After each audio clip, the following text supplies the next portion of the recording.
नमस्कार दोस्तों उत्तर प्रदेश में 2017 से भारतीय जनता पार्टी की सरकार है। योगी आदित्यनाथ मुख्यमंत्री हैं। अखिलेश यादव 2022 के चुनाव के बाद नेता विरोधी दल भी बने। सदन में कई मुद्दों पर उन्होंने सरकार को घेरा।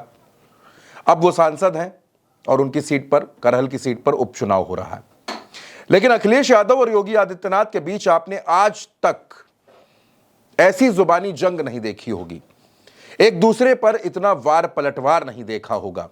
जिस तरह से दोनों के बीच में यह जुबानी जंग हुई वो अपने आप में बेहद दिलचस्प है। क्या यह उपचुनाव में भारतीय जनता पार्टी की घबराहट है या फिर 2027 से पहले यह मान लिया जाए कि उपचुनाव ही सत्ता का सेमीफाइनल है और उपचुनाव से ही जंग का आगाज हो गया है? क्या कुछ हुआ है दोनों नेताओं के बीच में, मैं आपको एक एक करके बताऊंगा।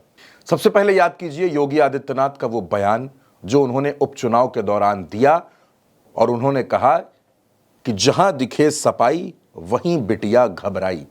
योगी आदित्यनाथ का यह बयान सुनिए। और बहनों और भाइयों, आज मैं कह सकता हूं कि जहां दिखे सपाई वहां बिटिया घबराई।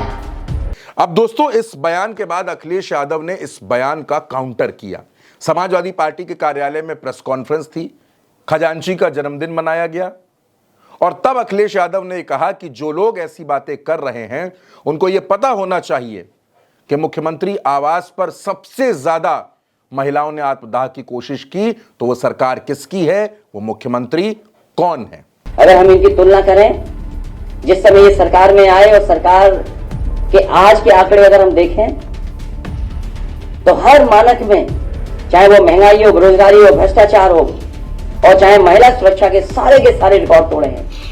न केवल रिकॉर्ड तोड़े हैं बल्कि महिला सुरक्षा को लेकर के, उन्हें न्याय को लेकर के इतना महिलाएं या बेटियां कभी मुख्यमंत्री आवास में आत्मदाह करने नहीं आई जितनी इस सरकार में आई। योगी आदित्यनाथ भी यही नहीं रुकते, वो अखिलेश यादव पर निजी तंज कसते हैं और कहते हैं कि बबुआ अभी बालिग नहीं हुआ और वास्तव में वह जिंदगी भर उनके साथ जुड़ जाती है और वहां है कि बबुआ अभी बालिग नहीं हुआ है, इसीलिए कभी कभी ऐसा काम कर लेता है जिससे मेरपुरी वासियों के सामने भी संकट खड़ा हो जाता है। अखिलेश यादव योगी आदित्यनाथ पर एक अटैक करते हैं। अखिलेश कहते हैं कि जो एनकाउंटर करवाने वाली सरकार है उसका समय अब धीरे धीरे पूरा हो रहा है और ये लोग जाने वाले हैं। अब दोस्तों, जिस तरह से योगी आदित्यनाथ और अखिलेश यादव के बीच में जुबानी जंग चल रही है, यह अपने आप में बेहद दिलचस्प है। क्यों है?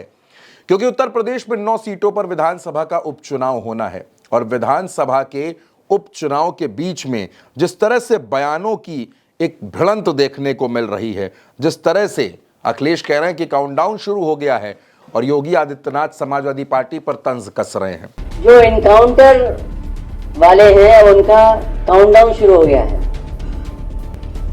जो एनकाउंटर वाले हैं उनका काउंटडाउन शुरू हो गया है। अब वो सरकार में उतने दिन नहीं रहेंगे जितने वो सरकार में रह चुके हैं। यानी खुलकर एक दूसरे पर हमला बोला जा रहा है, खुलकर एक दूसरे को घेरा जा रहा है और अब लड़ाई सीधे सीधे अखिलेश वर्सेस योगी आदित्यनाथ बन गई है। अब इस लड़ाई के बाद उत्तर प्रदेश की राजनीति में और क्या कुछ होगा? जिस तरह से बयान सामने आए हैं, जाहिर है कि बयानों का यह सिलसिला अभी थमने वाला, अभी रुकने वाला नहीं है। ऐसे में दोस्तों, इंतजार कीजिए, ये लड़ाई अभी और तेज होगी क्योंकि 9 सीटों का उपचुनाव बड़ा दिलचस्प है। 20 नवंबर को वोट डाले जाएंगे।